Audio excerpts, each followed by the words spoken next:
359장, 325장 찬송 후에 미주 기독교 방송 사장이신 남초루 목사님 기도하시겠습니다.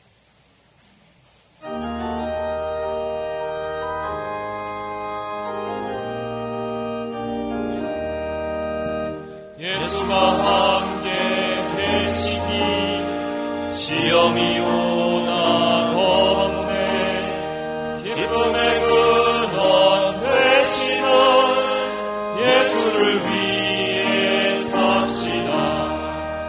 날마다 주를 섬기며 언제나 주를 드리고 그 사랑 안에 살면서 딴 길로 가지 맙시다.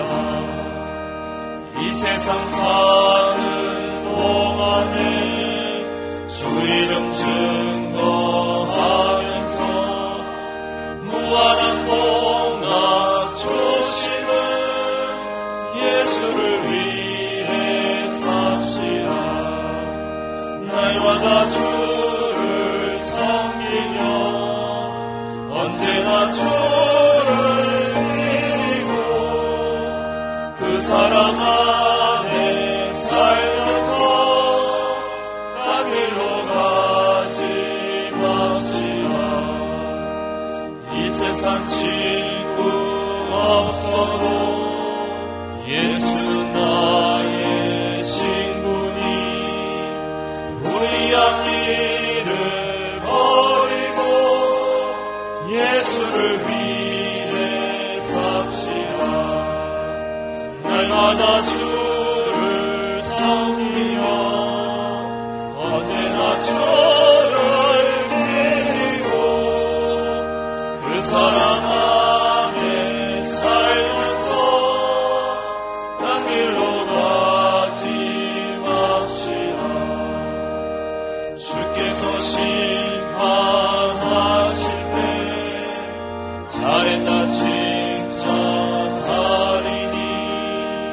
이러한 상급 받도록 예수를 위해 삽시다.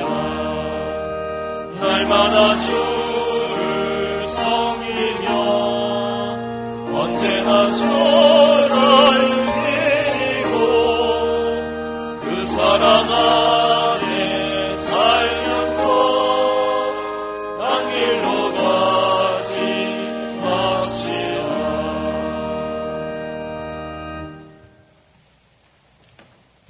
우리의 참 소망과 기쁨의 근원이 되시는 우리 주 하나님 아버지의 크신 은혜와 사랑을 진심으로 감사드립니다.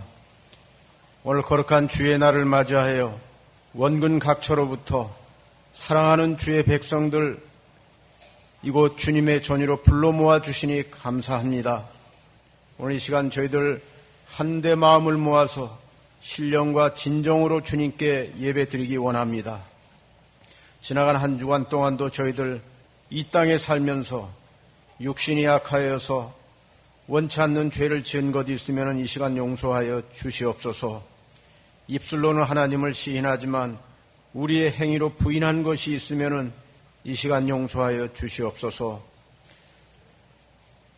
하나님, 창광교회를 오래전에 이곳에 세워주시고 진리의 말씀을 통하여서 국내뿐만 아니라 해외에 있는 우리 한인 동포들에게도 많은 위로와 소망을 주신 것 감사드립니다. 그러나 당회장 목사님 이곳에 와 보니 또한 편찮으신 것을 보게 됩니다. 하나님, 긍휼히 여겨 주시옵소서. 하루속히 이전의 건강을 회복하여서 저희들에게 이전처럼 이 복되고 은혜로운 말씀을 저희들에게 전할 수 있도록 건강을 회복시켜 주시옵기를 간절히 소망하옵나이다. 사랑하시는 주님, 또한 우리의 조국과 민족을 위하여서 기도하오니 하나님께서 이 땅을 사랑하여 주시어서 이 민족을 긍휼히 여겨 주시어서 참으로 전 세계에 많은 나라가 있지만은 저희들을 부욕해 하시고 또한 믿음으로 살 수 있도록 큰 은혜 주심을 감사합니다.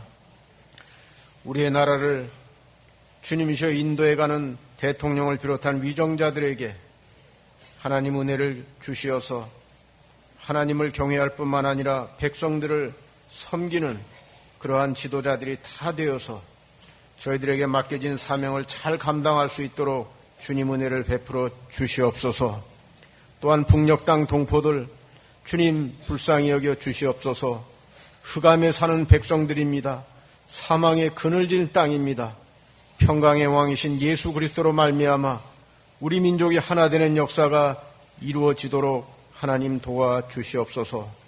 또한 이 시간 말씀을 전해주실 목사님 위에 하나님께서 함께하여 주시옵시고 저희들 열린 마음으로 그 말씀 받고 그 말씀에 그대로 순종하며 삶과 신앙에서 실천하며 살아갈 수 있도록 은혜 베풀어 주시옵소서.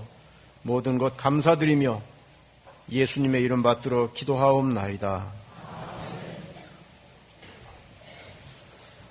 하나님 말씀은 요한계시록 1장 9절에서 20절입니다. 요한계시록 1장 9절부터 제가 봉독하겠습니다. 너희의 형제이며 예수님 안에서 환난과 나라와 인내에 동참하는 자인 나 요한은 하나님의 말씀과 예수님에 대한 증언 때문에 반모라는 섬에 있었다. 내가 주님의 날에 성령의 감동을 받고 내 뒤에서 나는 나팔소리 같은 큰 소리를 들었는데 말씀하시기를 내가 본 것을 책에 기록하여 그것을 7교회 곧 에베소, 서머나, 버가모, 두아디라, 사데, 빌라델비아, 라오디게아로 보내라고 하셨다. 내가 내게 말한 음성을 알아보려고 몸을 돌이켰다. 내가 몸을 돌이켰을 때 7 금촛대를 보았는데 그 촛대들 가운데 인자 같은 분께서 긴 옷을 입고 가슴에 금띠를 띠고 계셨다. 그분의 머리와 머리카락은 흰 양털과 눈처럼 희고 그분의 눈은 불꽃 같았고 그분의 발은 풀무불에서 재련된 주석 같고 그분의 음성은 많은 물소리 같았다. 그분은 오른손에 7뼈를 가지고 계셨으며 그분의 입에서는 양날산 검이 나오고 그분의 얼굴은 해가 힘있게 비치는 것 같았다. 내가 그분을 보았을 때 그분의 발 앞에 죽은 자처럼 엎드려졌는데 그때 그분이 오른손을 내게 얹고 말씀하시기를 두려워하지 마라. 내가 곧 처음과 마지막이며 또한 살아있는 자이다. 내가 죽었었으나 보아라. 내가 영원 무궁토록 살아있어 사망과 하데스의 열쇠들을 가지고 있다. 그러므로 내가 본 것들과 지금 있는 일들과 이후에 일어나게 될 일들을 기록하여라. 내가 나의 오른손에서 본 7별과 7 촛대의 비밀은 이러하니 7별은 7교회의 사자들이고 7 촛대는 7 교회이다라고 하였다. 20절까지 공독했습니다. 18절에 또한 살아있는 자이다. 내가 죽었었으나 보아라. 내가 영원 무궁토록 살아있어 사망과 하데스의 열쇠들을 가지고 있다.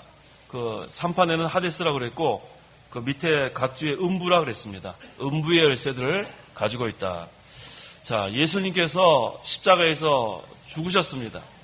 하지만 부활하시고 항상 살아 계시고 성도들을 생명의 말씀으로 인도하십니다. 그래서 이 본문은 살아 역사하시는 주님에 대해서 증거하고 있습니다.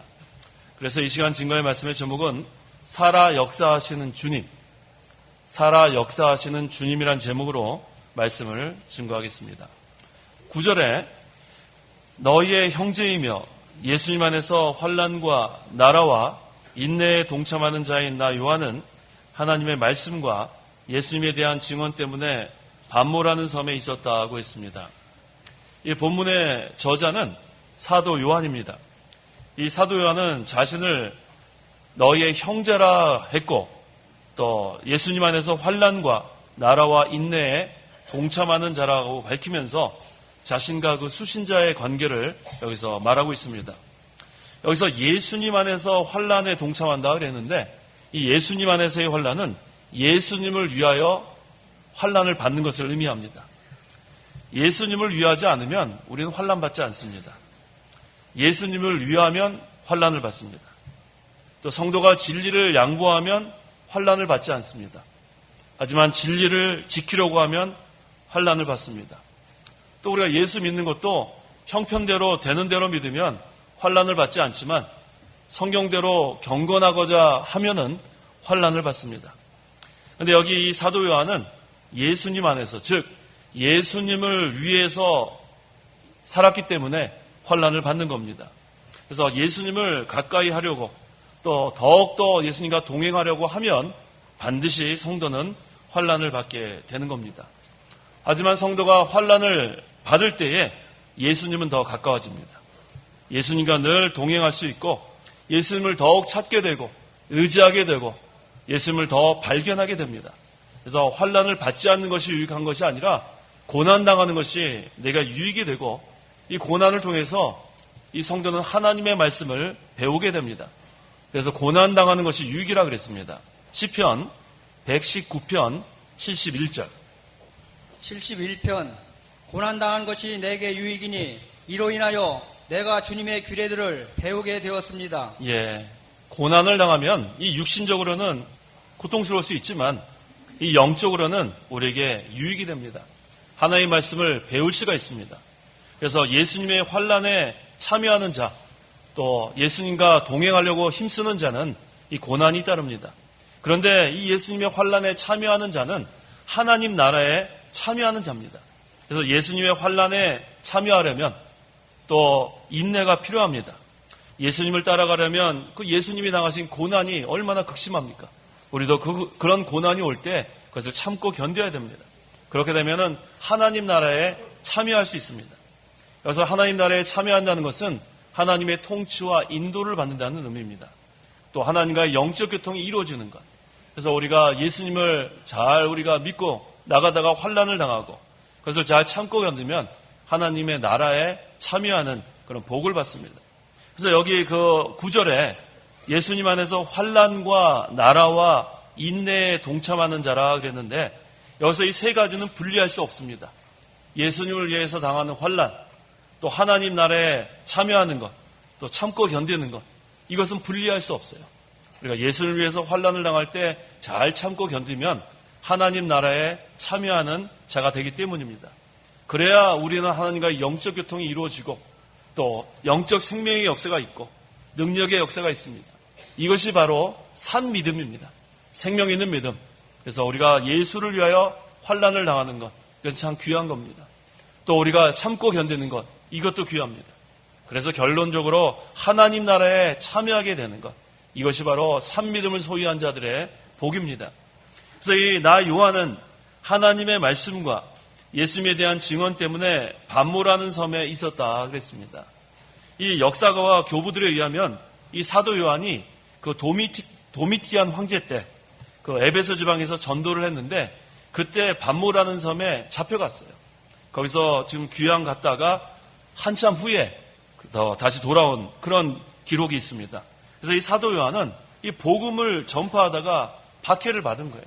박해를 받다가 이 반모라는 섬에 귀양까지 가는 그런 유배 생활을 하게 된 것입니다. 그때 이 10절 이하의 그런 증거가 여기서 나오는 겁니다. 10절 내가 주님의 날에 성령의 감동을 받고 내 뒤에서 나는 나팔 소리 같은 큰 소리를 들었는데 예, 주님의 날. 그래서 오늘날 주일을 가리킵니다. 주님의 날, 주일. 이 사도 요한이 자기 뒤에서 나는 나팔 소리 같은 큰 소리를 들었습니다.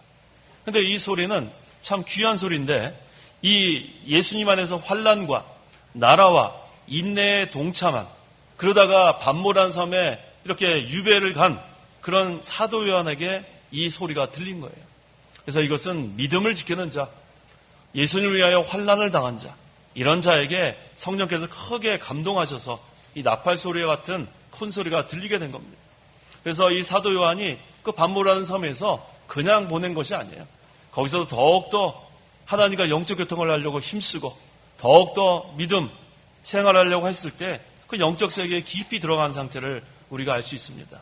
그래서 예수님을 위하여 환난을 받고 참고 견디고 하나님 나라에 동참하는 그런 성도가 이런 성령의 감동을 크게 받을 수 있습니다. 근데 여기 특별히 나팔 소리라 그랬는데 이 나팔 소리는 구약 시대에 그 군사들을 소집할 때 이 나팔을 불었어요. 그 에스겔서 33장 6절에 나오고, 또 전쟁 때 또 나팔을 불어서 알렸습니다. 에스겔서 7장 14절. 또 특별한 절기 때 레위기 23장 24절. 나중에 한번 읽어보세요. 그때 이 구약 시대에는 이 나팔을 불었습니다. 그런데 이 신약 시대에는 이 나팔은 그리스도의 재림에 대한 징표, 그렇게 우리에게 보여줍니다. 그래서 이 요한계시록에도 이 나팔 소리라는 그런 표현이 약 70회가 등장한다 그래요. 그리고 여러 번 이 요한계시록에 나팔 소리가 나오는데, 이것은 종말론적인 그런 책이기 때문에 이렇게 나팔 소리라는 단어를 통해서 이 예수님의 재림에 대해서 이 성도들의 심령을 일깨워 주는 것으로 볼 수 있습니다. 11절, 말씀하시기를 내가 본 것을 책에 기록하여 그것을 7교회, 곧 에베소, 서머나, 버가모, 두아디라, 사대, 빌라델비아, 라오디아게로 보내라고 했습니다. 이 소아시아 지방에는 이 7교회 외에도 여러 교회가 사실 있었어요. 근데 특별히 이 7교회만 이렇게 기록한 것은 이 교회가 있었던 그 소아시아 중서부, 그곳이 중심지였습니다. 그래서 대표적으로 7교회를 택한 것이고, 또 7교회 이렇게 증가하고 있는 이 보낸 말씀이 사실은 보편적으로 모든 교회에도 해당이 됩니다. 그래서 특별히 이렇게 7교회를 여기서 기록한 겁니다. 그 다음 12절 읽어보세요. 12절 내가 내게 말한 음성을 알아보려고 몸을 돌이켰다. 내가 몸을 돌이켰을 때 7 금촛대를 보았는데, 예, 이 나팔 소리 같은 큰 소리가 이 사도 요한의 뒤에서 들렸습니다. 그래서 내가 내게 말한 음성을 알아보려고 몸을 돌이켰을 때 7 금촛대를 보았다 그랬습니다. 자, 이 사도 요한이 세상을 향해 있으면 주님을 볼 수 없었어요. 하지만 몸을 돌이켰을 때, 주님을 향했을 때 주님을 볼 수 있었습니다. 오늘날 우리의 신앙생활도 마찬가지예요. 우리가 세상을 향해 있으면, 우리의 관심이 늘 세상에 있으면 주님과 우리가 교통할 수 없습니다. 우리 마음이 벌써 주님을 떠나 있는데, 우리 온통 우리가 세상의 것으로 가득 차 있는데 주님을 생각할 수 있는 그런 여지가 없습니다. 그래서 사도 요한도 마찬가지예요. 음성이 들렸을 때 몸을 돌이켜 그랬을 때에 주님을 볼 수 있었습니다. 우리가 이 시간도 마찬가지예요. 세상을 향한 마음이 있으면 이 시간 역시 마찬가지예요. 이 시간 역시 주님을 향한 마음이 돼야 합니다. 주님을 향한 마음이 돼야 주님께로부터 오는 그런 은혜를 받을 수 있고 주님과의 영적 교통이 우리가 일어나는 거예요. 그래서 내가 몸을 돌이켰을 때 7 금촛대를 보았다 그랬습니다. 이 7 금촛대는 바로 11절에서 증거했던 7교회를 상징합니다. 예수님께서 피 흘려서 값주고 사신 주님의 몸, 그 교회가 바로 7 금촛대입니다. 그래서 교회의 기초는 바로 예수님께서 십자가에서 피 흘려 주셨기 때문에 예수님의 십자가. 근데 그것으로 끝나는 것이 아니라 살아서 역사하시는 부활. 그래서 교회의 기초는 예수님의 십자가와 부활입니다. 바로 예수님의 십자가 부활, 이 터 위에다 교회를 세우고 하나님께서 계속해서 말씀대로 이루어 나가는 겁니다. 이 교회에 바로 살아 역사하시는 주님이 계시는 거예요. 이게 중요합니다. 그 어떠한 그 종교도 이렇게 살아 역사하는 그러한 종교는 없습니다. 그저 그 가르침만 남아있고 교훈만 남아있는 거지, 그것을 종교를 창시했던 그 사람이 다 죽고 난 다음에는 그 사람들의 가르침만 남아요. 하지만 이 기독교는 다릅니다. 이 교회는 다릅니다. 십자가에 달려 죽으셨다가 부활하신, 지금도 살아 역사하시는 주님께서 계시는 교회가 바로 교회입니다. 또 기독교입니다. 그래서 이 금촛대는 바로 교회를 상징하는데, 이 교회에 주님께서 살아 역사하심으로 이 교회는 성장하게 돼 있어요. 살아있는 것은 다 성장합니다. 우리 아기가 태어난 다음에 조금 지나가면 벌써 이렇게 컸어? 그 다음에 좀 있으면 벌써 대학교 가? 좀 있으면 벌써 결혼해? 뭐 금방금방 크는 것처럼 이 살아있는, 이 유기적인 것은 다, 생명이 있는 것은 다 성장합니다. 그래서 교회는 침체되면 안 돼요. 항상 교회는 성장하고 확장되고, 이게 바로 하나님의 나라입니다. 이 겨자씨 하나만한 그런 믿음만 있어도 그건 생명이 있기 때문에 그 믿음은 자라납니다. 그래서 우리 안에 있는 이 믿음, 또 우리 안에 있는 중생한 영은 생명이 있기 때문에 자라나듯이, 이 교회는 지금도 살아 역사하시는 주님이 계시기 때문에 그 주님께서 이 교회를 이끌어 가시기 때문에 교회는 계속 성장하고 또 하나님 나라는 확장돼 나가고 있습니다. 그래서 이 성령의 감동과 또 우리 중생한 영이 있습니다. 이것을 다 기울여서 이 하나님의 말씀을 순종해 나가면 이 금촛대가 이루어져 나가는 것입니다.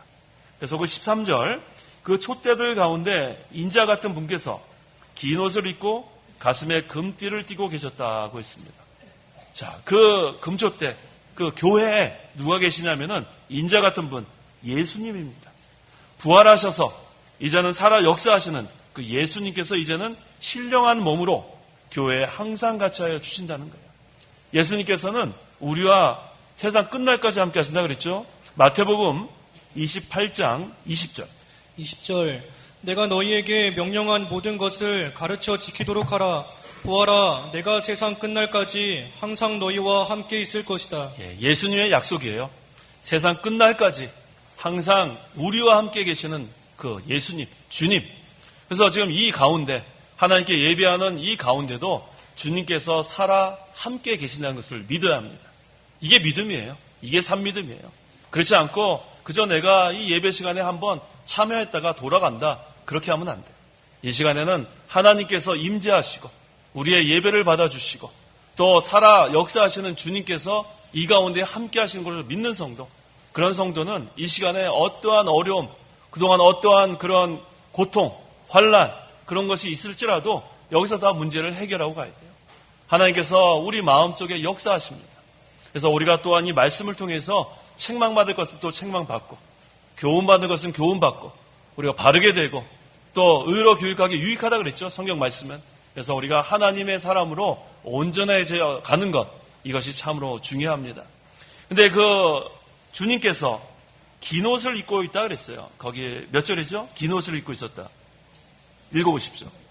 13절 그 촛대들 가운데 인자 같은 분께서 긴 옷을 입고 가슴에 금띠를 띠고 계셨다. 근데 이거 예수님께서 긴 옷을 입고 있었다는 것은 우리 그 긴 옷은 그 제사장들의 예복을 상징합니다.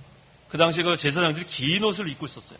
근데 그 예수님은 또한 그리스도라 그랬습니다. 그리스도. 그 예수의 뜻은 구원자란 뜻이고 자기 백성을 구원할 자라 그랬죠. 그래서 예수의 뜻은 구원자. 그 다음에 그리스도의 뜻은 기름 부음 받은 자란 뜻이에요. 기름 부음 받은 자. 이 구약 시대에는 제사장, 선지자, 왕 이렇게 삼직에 기름을 부었습니다. 그래서 기름 부음 받은 자의 뜻인데 여기서 그 예수님께서 긴 옷을 입었다는 것은 그 삼직 중에서 그 제사장, 그 제사장의 예복을 여기서 묘사합니다. 그래서 이것은 뭘 의미하냐면 그리스도께서 권위와 위엄을 갖고 계셨다는 거예요. 권위와 위엄. 긴 옷을 입고 거기에 그 금촛대 가운데 계셨다는 것은 권위와 위엄이 있었다. 그런 뜻입니다. 또 가슴에 금띠를 띠고 계셨다 그랬는데 그 삼직 중에 또 하나 왕. 그 왕들은 그 금띠를 띠고 있었어요. 허리에다 금으로 만든 그 띠를 띠고 있었는데 이것은 왕의 예복을 또한 묘사합니다. 그래서 예수님께서는 왕권을 가신 메시아라는 뜻이에요. 그래서 그 교회에서 그 7 금촛대 가운데 계신 그 인자 같은 분, 예수님은 이미 부활하신 그 그리스도이기 때문에 그 제사장의 그런 권위와 그 위엄을 가지고 계시고 또 왕의 권세를 가지고 통치하고 계신다는 거예요. 그래서 이 하나님의 나라, 이곳은 주님께서 통치하시는 나라입니다. 그래서 여기에는 마귀가 꼼짝 못해요. 온전히 하나님께서 여기서 역사하시면은 마귀가 하나님의 허용치 안에서만 조금 역사할 뿐 건드리지 못합니다. 그래서 항상 하나님의 통치와 보호와 인도를 받는 그런 교회, 그런 진리를 세워나가는 교회는 마귀가 대적을 하다가도 결국은 어떻게 대적할 수 있는 방법이 없어요. 그것은 바로 주님의 그 권위와 위엄과 또 왕의 권세가 있기 때문입니다. 그 다음에 그 14절에 그분의 머리와 머리카락은 흰 양털과 눈처럼 희고 그분의 눈은 불꽃 같았고 라고 했습니다. 그래서 희다는 것은 예수님의 완전한 성결을 의미합니다. 예수님은 완전한 하나님이고 또 완전한 인간입니다. 근데 우리를 죄 가운데서 구원하기 위해서 완전한 인간으로 오셨지만 예수님은 죄가 없으셨어요. 죄가 없으신 예수님께서 완전한 인간으로 오셔서 하나님께 완전히 순종하신 다음엔 완전한 성결을 이루셨습니다. 그래서 여기서 그분의 머리와 머리카락은 흰 양털, 또 눈처럼 희다는 것은 예수님의 완전한 성결을 여기서 가리킵니다. 또 그분의 눈은 불꽃 같았고, 이것은 주님의 눈은 또 주님은 모든 것을 통찰하신다는 거예요. 주님 앞에 다 드러난다는 겁니다. 이 사람의 마음도 다 통찰하십니다. 그래서 하나님 앞에서, 주님 앞에서는 그 누구도 숨을 수 없어요. 히브리서 4장 13절. 13절. 따라서 하나님 앞에서는 어떤 피조물도 숨겨지지 않고 모든 것이 벌거벗은 채로 드러나 있으니 우리가 그분의 눈앞에서 청산해야 한다. 예, 다 드러난다 그랬습니다. 우리가 사람은 속일 수 있지만 하나님은 속일 수 없어요. 주님은 불꽃 같은 눈으로 우리의 마음까지 다 통찰하신다 그랬습니다. 또 15절에는 그분의 발은 풀무불에서 재련된 주석 같고 그분의 음성은 많은 물소리 같았다고 했습니다. 자, 풀무불에서 재련된 주석 같다 그랬는데 이것은 앞으로 그리스도께서 재림하실 때를 가리킵니다. 재림하실 때 영광과 권능을 가지고 오셔서 이 대적하는 자들과 죄인들을 심판하실 것을 여기서 가리킵니다. 그 다음에 그분의 음성은 많은 물소리 같다 그랬는데 이것은 같은 그 표현이 에스겔서 43장 2절에 나옵니다. 에스겔서 43장 2절. 2절. 보아라, 이스라엘의 하나님의 영광이 동쪽에서 왔는데 그 소리는 많은 물이 흐르는 소리 같았고 땅은 그의 영광으로 빛났다. 예, 하나님의 영광이 동쪽에서 왔다. 그래서 우리 하나님의 방향을 동쪽이라고 그러잖아요. 그래서 여호와께서 임하시면 땅이 하나님의 영광으로 인해서 빛나게 되고 또 하나님의 명령이 떨어지면 천하의 모든 것들이 순종하게 될 것을 가리킵니다. 그래서 이것은 15절에 있는 말씀은 그리스도께서 재림하실 거에 대한 말씀이에요. 그리스도께서 재림하실 때는 심판주로 오십니다. 초림하실 때는 구원자로 오셨기 때문에 또 완전한 인간으로 오셔서 우리를 구원하기 위해서 오셨기 때문에 많은 고난과 또 많은 그런 고통을 당하시고 또 십자가에 달려 피 흘려 죽기까지 그런 자리까지 갈 수밖에 없었던 것은 구원자로 오셨기 때문에 그렇게 하자면 우리가 하지 않았으면 구원받을 수 없기 때문에 하지만 예수님께서 재림하실 때는 다릅니다. 영광과 권능으로 권세를 가지고 오셔서 지금 이렇게 하나님의 나라 세워나가는데 진리를 세워나가는데 대적하는 자들 또 믿지 않는 자들 죄인들 다 예수님의 재림 때에는 다 심판을 받게 됩니다. 그때는 또 하나님의 그 영광이 이 땅에 임하시면 그 다음에 모든 것들이 다 거기에 순종할 수밖에 없어요. 다 숨을 수 없습니다. 그래서 그분의 음성은 많은 물소리 같다는 것은 예수님의 위엄과 권위, 권세를 잘 나타내 줍니다. 그래서 예수님께서 한번 말씀하시면 천하에 있는 모든 것들은 다 멸망시킬 수 있는 그런 권위가 있습니다. 사실 예수님께서 초림하실 때도 이 권세를 갖고 계셨어요. 예수님께서는 이 땅에 오셨을 때도 완전한 하나님이기 때문에 그들 다 멸할 수 있었어요. 하지만 예수님께서 그들을 멸하지 않은 것은 우리를 구원하시기 위해서. 그때 그들을 다 멸했다면 우리가 구원받지 못합니다. 그래서 예수님께서 초림하실 때는 오신 그 사역이 우리를 구원하기 위해서 오셨기 때문에 그런 권세가 있었지만 그것을 나타내지 않았습니다. 하지만 재림하실 때는 다릅니다. 그때는 그 권능과 권세를 가지고 그 대적하는 자들과 죄인들을 다 멸하시는 그러한 권위가 있습니다. 16절. 그분은 오른손에 7뼈를 가지고 계셨으며 그분의 입에서는 양날선 검이 나오고 그분의 얼굴은 해가 힘있게 비치는 것 같았다. 예, 그분은 오른손에 7뼈를 가지고 계셨으며 라고 했는데 그 20절에 그 7뼈에 대한 해석이 나옵니다. 7 교회의 사자들을 가리킨다 그랬습니다. 이것은 예수님께서 그 교회의 사자들을 붙들고 쓰신다는 거예요. 그래서 교회의 사자들이 항상 종의 위치에 있어서 주님께서 사용하는데 이용당하는 겁니다. 그래서 하나님께서 그 종들을 붙잡고 다 사용하시는 것을 여기서 가리킵니다. 근데 그분의 입에서는 양날선 검이 나온다 그랬어요. 이 양날선 검, 이 칼, 이것은 하나님의 말씀을 가리킵니다. 그래서 히브리서 4장 12절에 과연 하나님의 말씀은 살아있고 활동력이 있으며 어떤 양날선 검보다도 더 날카로워서 혼과 영과 관절과 골수를 찔러 쪼개기까지 하며 마음의 생각과 의도를 분별해낸다 그랬습니다. 이 하나님의 말씀은 살아있는 말씀이에요. 또 운동력이 있어요. 활동력이 있습니다. 그래서 양날성 검 얼마나 날카로워요. 그걸로 한번 이렇게 하면 뭐 금방 비워나지 않습니까? 근데 그 하나님의 말씀이 우리의 혼과 영, 뭐 관절과 괴수를 다 쪼개기까지 마음의 생각과 또 의도를 분별해낸다 그랬어요. 그래서 우리가 하나님 앞에서 숨길 것이 하나도 없어요. 우리는 숨길 수 없습니다. 주님 앞에 숨길 수 없어요. 말씀 앞에 우리가 숨길 수 없습니다. 그래서 항상 이 말씀에서 우리가 항상 비판을 받아야 돼요. 그게 바로 선한 양심이에요.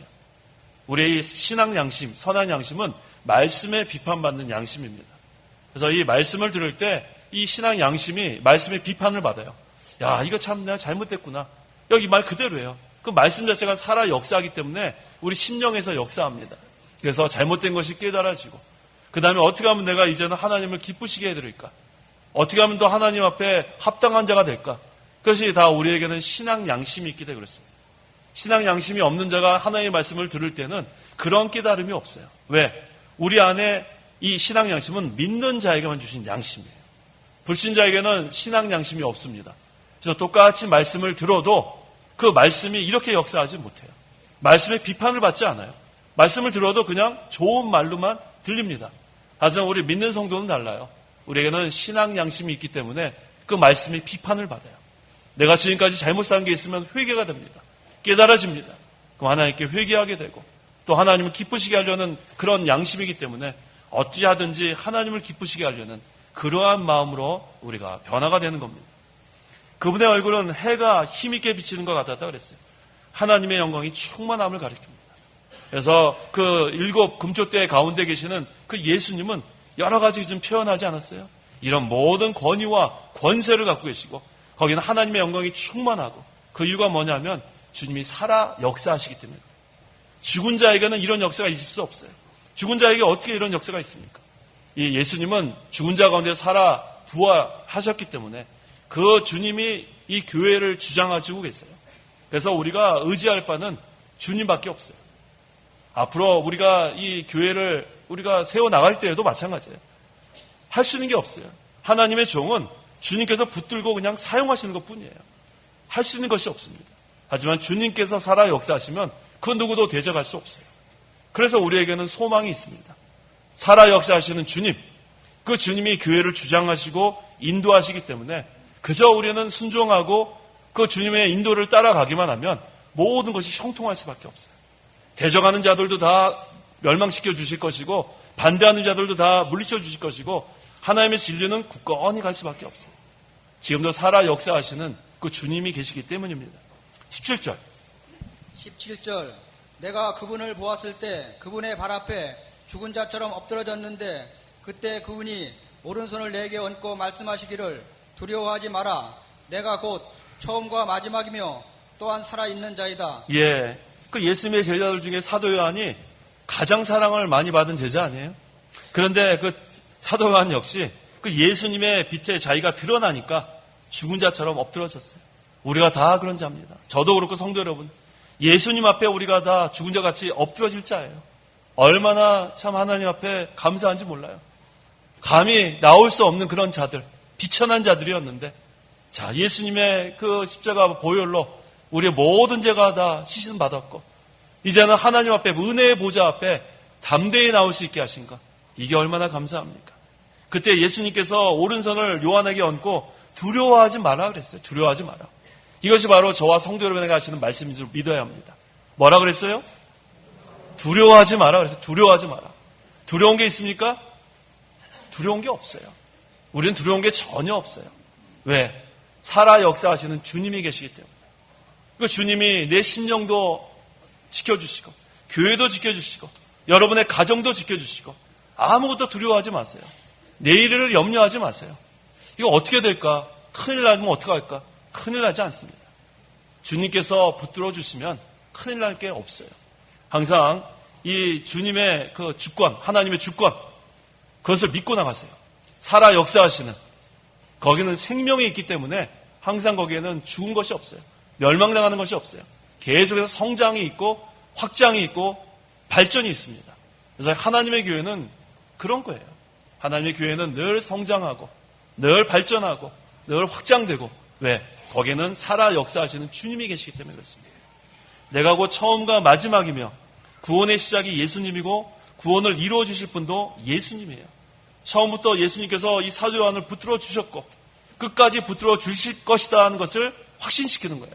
그래서 두려워하지 마라. 이 시간도 두려움이 있는 분, 걱정, 근심을 가지고 나오신 분들은 다 그것을 벗어버리세요. 주님께서 우리에게 뭐라고 말씀하셨어요? 두려워하지 마라. 그래서 두려워하지 마라. 두려움이 다 없어져야 돼요. 우리 마음에 걱정, 근심, 두려워하는 마음, 미래에 대한 걱정도 하지 마세요. 앞으로 어떻게 될까도 걱정하지 마세요. 주님이 살아 역사하셔서 앞서가시면서 우리를 인도하실 거예요.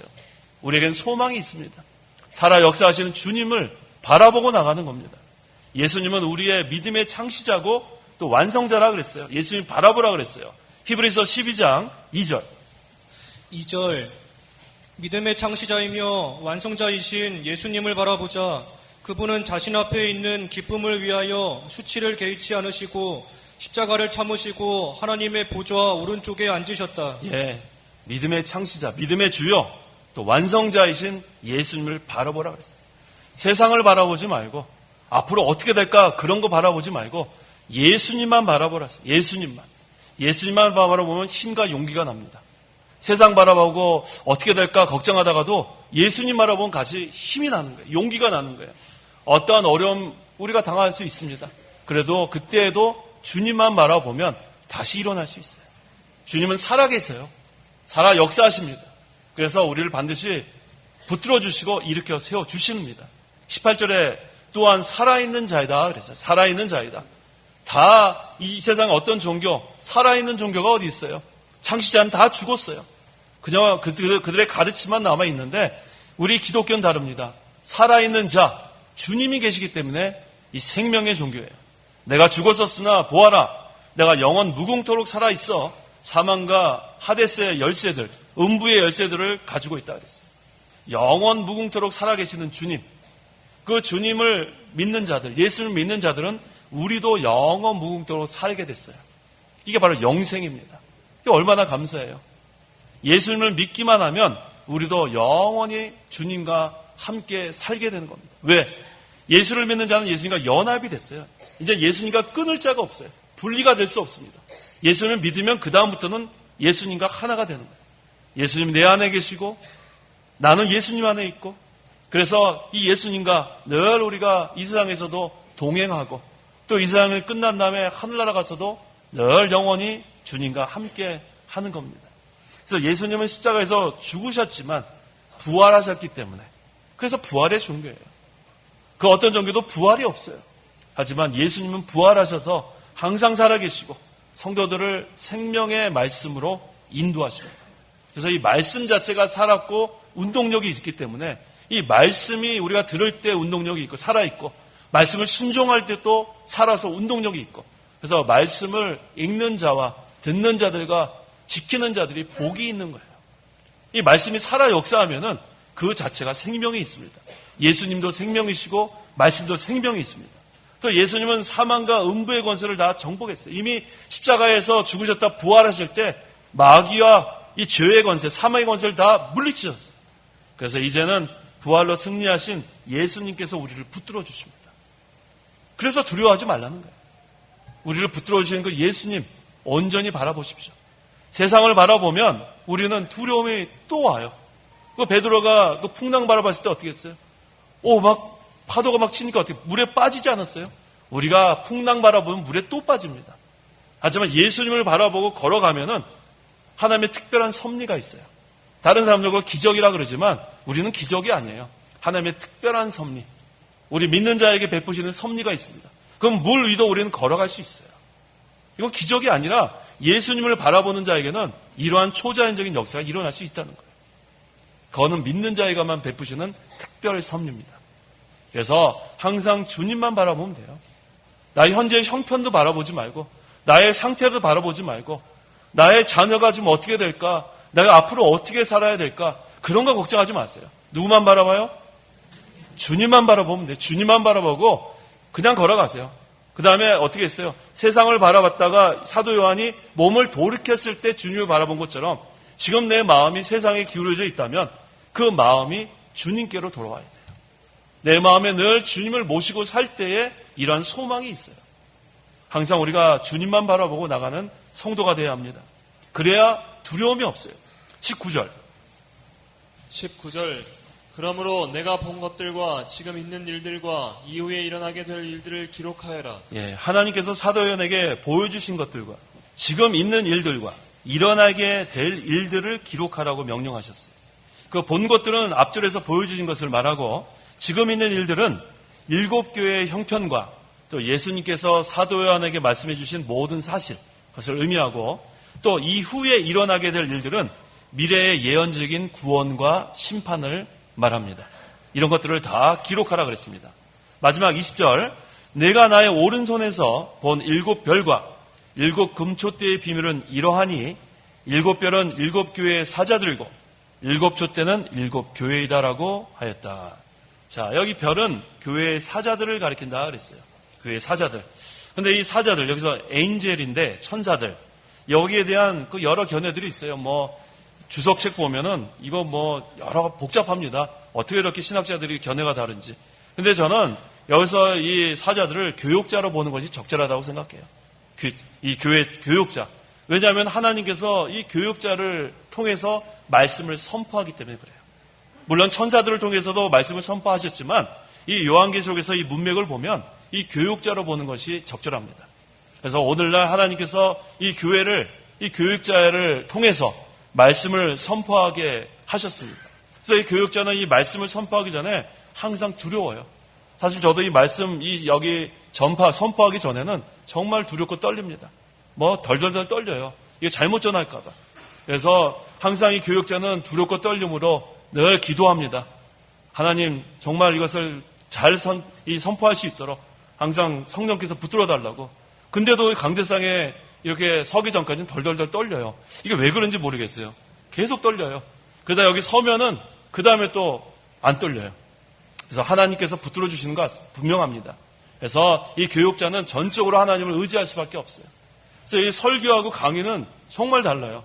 강의는 때로는 준비가 잘 안 돼 있을 때 그냥 아는 걸로 그냥 할 때도 있었어요. 혹시 여기 신학생이 있는지 모르겠는데 가끔 그럴 때도 있어요. 너무 바쁘다 보면은 준비 잘 못할 때도 있습니다. 하지만 설교는 그렇지 않아요. 설교는 준비 못하면은 못 섭니다. 이거는 함부로 여기서 내뱉을 수 있는 그런 장소가 아니에요. 그래서 이 교육자는 정말로 두렵고 떨림으로, 하나님을 두렵고 떨림으로 이 자리에 서게 됩니다. 그래서 이 성도 여러분들이 기도를 많이 해주셔야 돼요. 기도 많이 해주셔야, 저도 기도 많이 해야 되고. 그래서 이 하나님께서 이 교회의 사자들, 이 사자들은 교육자로 보는 것이 적절합니다. 그래서 하나님께서 붙들어 주시고 또 교육자를 통해서 하나님의 말씀이 선포됩니다. 이 촛대는 7교회를 가리키기도 하고 또 예수님께서 피 흘려 값주고 사신 주님의 몸된 교회 전체를 가리키기도 합니다. 자, 결론입니다.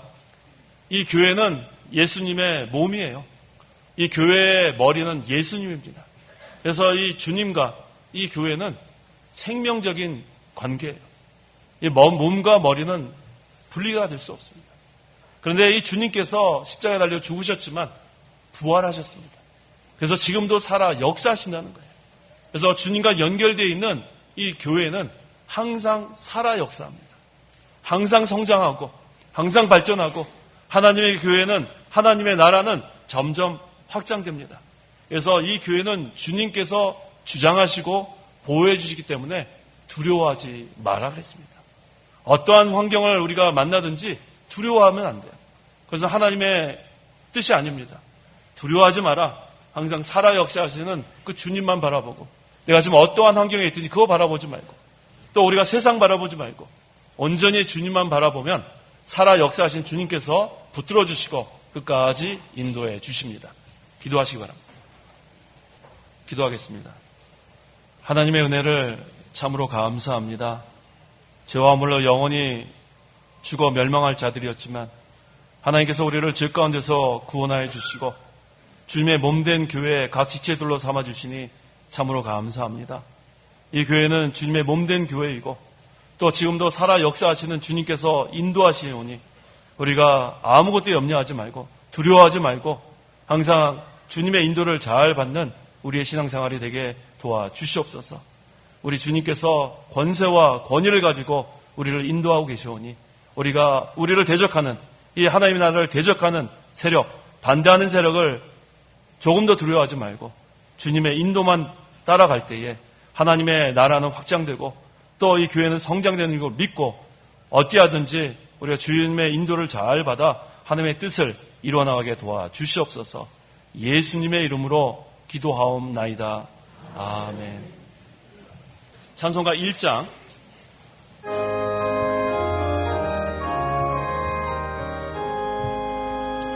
감옥의 근원 하나님 온 백성 찬송 드리고 저 천사여 찬송하세 찬송 성부 성자 성령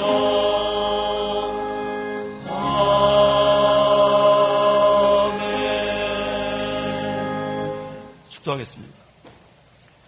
주 예수 그리스도의 은혜와 하나님의 사랑과 성령의 교통하심이 이 시간 하나님께 나와 예배하는 온 성도와 함께 있을지어다. 아멘.